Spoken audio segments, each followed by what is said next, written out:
নমস্কার, awareness with দাসিতে আপনাদেরকে স্বাগত জানাই। পশ্চিমবঙ্গ আজ গেরুয়া ঝড়ে গেরুয়াময় হয়ে গেছে। পশ্চিমবঙ্গ যে একটা সন্ত্রাসী জিহাদি সরকার চলছিল, ইসলামীকরণ ভেতরে ভেতরে শুরু করে দিয়েছিল এবং ভারতবর্ষ থেকে যে আলাদা করার একটা ব্লুপ্রিন্ট তৈরি করে ফেলেছিল মমতা ব্যানার্জি এবং ব্যানার্জি পরিবার, বিশেষ করে যদি বলা যায় কালীঘাটে অভিষেক এবং মমতা পিসি ভাইপো মিলে যে একটা ইসলামীকরণ শুরু করে দিয়েছিল, সেই ইসলামীকরণ, সেই জিহাদি, সেই লুঠতরাজ, তার জবাব যোগ্য দিয়েছে কিন্তু আমাদের পশ্চিমবঙ্গের সনাতনী হিন্দুরা। পশ্চিমবঙ্গের হিন্দু বরাবরই সিকুলার মেন্টালিটি, তাদেরকে সাজিয়ে রাখা হয়েছিল, না নর না নারী, দুয়ের মাঝখানে পশ্চিমবঙ্গের হিন্দুরা বিরাজমান হতো। সিপিএম পার্টি দীর্ঘকাল 34 বছর, বলা যায় 50 বছর ধরে পশ্চিমবঙ্গের হিন্দুদেরকে বোকা বানিয়ে রেখেছে, বিশেষ করে রাঢ়বঙ্গের বর্ধমান, বীরভূম, বাঁকুড়া, পুরুলিয়া এসব অঞ্চলের মানুষদেরকে। টিএমসি সরকার সেইটাকে মহিরুহে রূপান্তরিত করলো। টিএমসি সরকার এসে একতরফাভাবে একটা কমিউনিটিকে এমনভাবে মাথায় তুলে নাচতে শুরু করলো।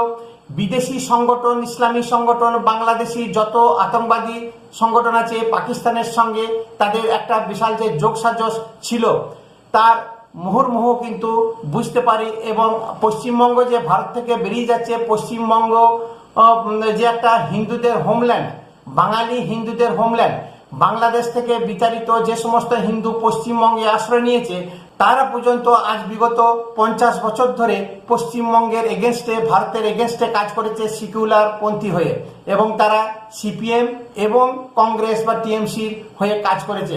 আজকে তারা বুঝতে পেরেছে এসআইআর যদি না হতো, এনআরসি বা সিএ যদি না বেরোতো, তাহলে এইসব হিন্দুরা কিন্তু আজও তারা দ্বিচারিতা মনোভাব নিয়ে থাকতো। তারা শুধু উপঢৌকন, ভাতা, নানা রকমের সরকারি প্রকল্প, সুবিধা সুযোগ ভোগ করত আর ভারতের এগেনস্টে কথা বলতো। বিশেষ করে পশ্চিমবঙ্গের যে সমস্ত বাঙালি হিন্দু আছে তাদের এগেনস্টে তারা কথা বলতো। আজকে তারা চাপে পড়ে আজকে কিন্তু বিজেপির হয়ে কথা বলতে শুরু করছে, বিজেপিকে ভোট দিয়ে বা হিন্দু ভোট একত্রিত হয়ে এখানে বিজেপিকে নিয়ে আসলো।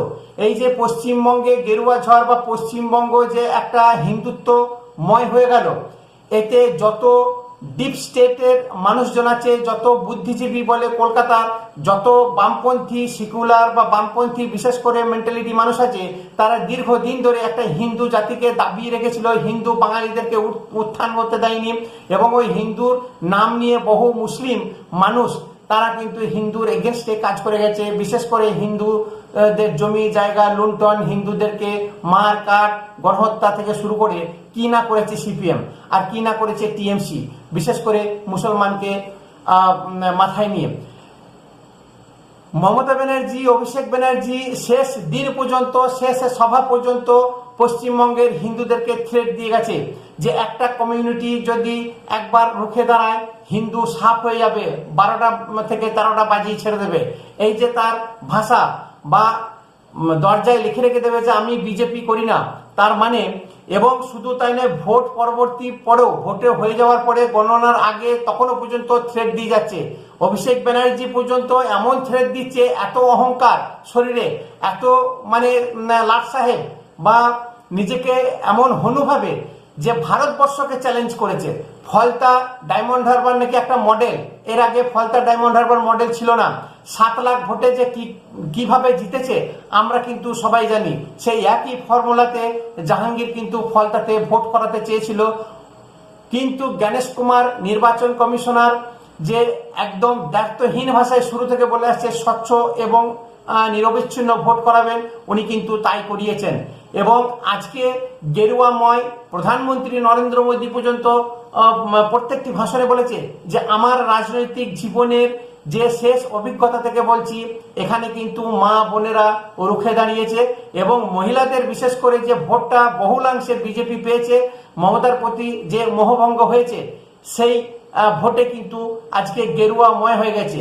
তাছাড়া পশ্চিমবঙ্গের কোনো বিজেপি নেতৃত্ব, কোনো লিডার, কারু ক্ষমতা নেই, কারু এরকম মুরদ নেই যে এই পশ্চিমবঙ্গে বিজেপিকে সরকারে নিয়ে আসতো যদি অমিত শাহ, নরেন্দ্র মোদী এবং অমিত শাহ নিজের এজেন্সি বা নিজের টেকনিক কাজে যদি না লাগাতেন, তাহলে কিন্তু মমতাকে এখান থেকে উৎখাত করা খুবই কষ্ট ছিল।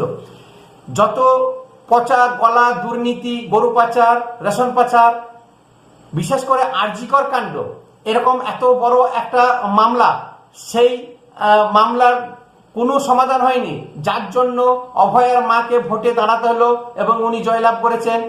এর বিহিত যে নারী সুরক্ষা সব থেকে বড় একটা ইস্যু হয়ে দাঁড়িয়েছিল, তারা লক্ষ্মীর ভাণ্ডার ছাপিয়েও নারী সুরক্ষার জন্য পশ্চিমবঙ্গের প্রত্যেকটি মহিলা আজ বিজেপিকে ঢালাও ভোট দিয়েছে, প্রতিশ্রুতি দিয়েছে যে দিদির রাস্তার উন্নয়ন দেখে নিলাম, এবারে দাদার বিকাশ আমরা দেখতে চাই।